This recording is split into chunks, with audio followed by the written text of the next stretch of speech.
Little babies, Bubba said. It looks like they're sniffing for bombs or drugs or something, I said. Bubba blinked rapidly 3 times, like he does when he can't hear. Bombs? No, it's nothing like that. He took a step back from the fire escape. I heard a rustling behind us and turned to find Mama standing at the window with her arms crossed. Her face was pink and glowing, and I could tell it was freshly scrubbed for prayer. She was wearing a long gray abaya and a white prayer veil. What's going on out here? She asked. Shufi, Miriam, Bubba said. They are arresting the stupid Libyan. Come and see. Shame on you, Karim, Mama said. You want to bring bad luck on us like that? Mama's God was a capricious one. He could turn on you on a dime. You had to be careful.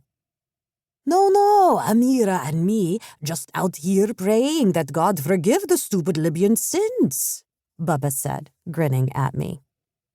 Mama snorted and then leaned down to wake Lina.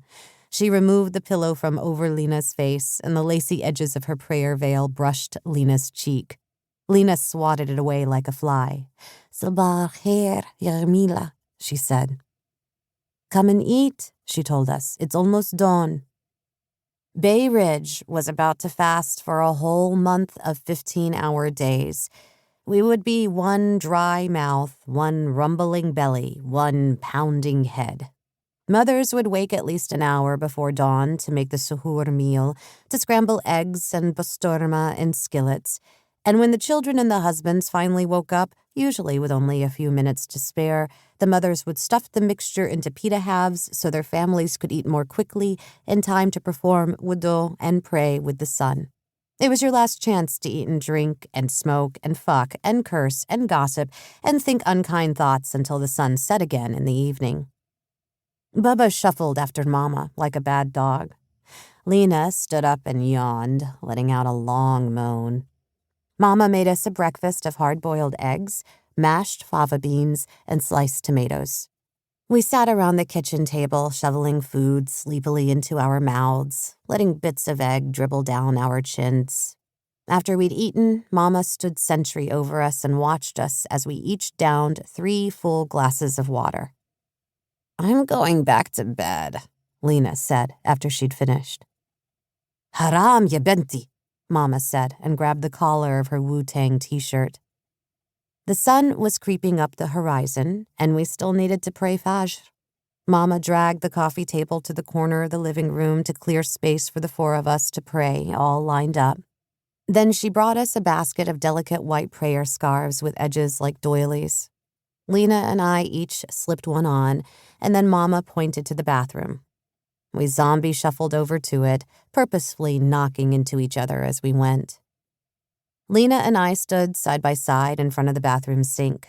Silently, we washed ourselves with cold New York City tap water. We were efficient and thorough.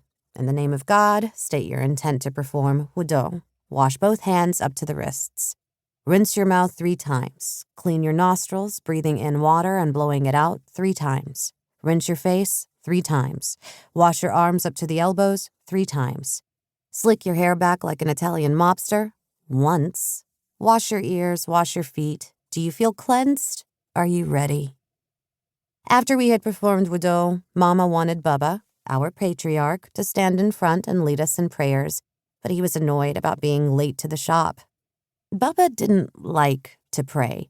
Sometimes when he was feeling nostalgic about the old days in the old country, he would tell me about the time he was 18 and he stormed out of his village masjid back in Egypt.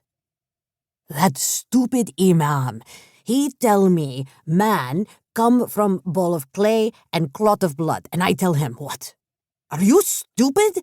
Man, he come from monkey, not clay. So I leave and I go home and I tell my mama, Mama, I'm not praying anymore, and ever since that day, I never pray again. Except, of course, he did pray again, countless times. But I think I know what he meant. He meant that he never really felt it again. never again believed that it would help him ace a test or publish the poems he wrote in the margins of his school note.